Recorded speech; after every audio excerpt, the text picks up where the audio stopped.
धराधरेन्द्र नंदिनी शशांक मौलि संगिनी सुरेश शक्तिवर्धिनी नितांत कांत कामिनी निशाचरेन्द्र मर्दिनी त्रिशूल शूल धारिणी मनोव्यथा विदारिणी शिवं तनोतु पार्वती भुजंग तल्प सामिनी महोग्र कांति भागिनी प्रकाश पुंजदायिनी विचित्र चित्रकारिणी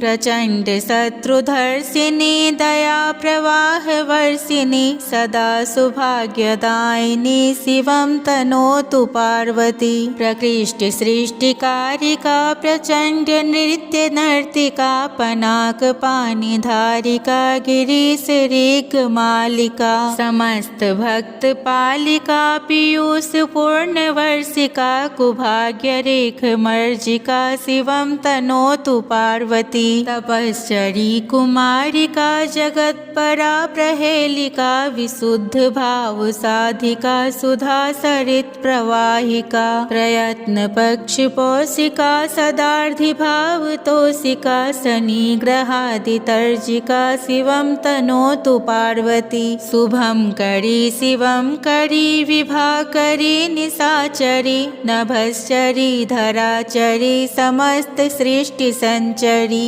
तमोहरी मनोहरी मृगांक माली सुंदरी सदोगताप संचरी शिवं तनोतु पार्वती पार्वती सम्मुखे नित्यं धीयते या कुमारिका दुष्कृतं निखिलं हत्वा वरं प्राप्नोति सुंदरम् हे गौरी शंकरार्धांगी यथा त्वं शंकर प्रिया तथा मां कुरु कल्याणी कांत कांतां सुदुर्लभाम्।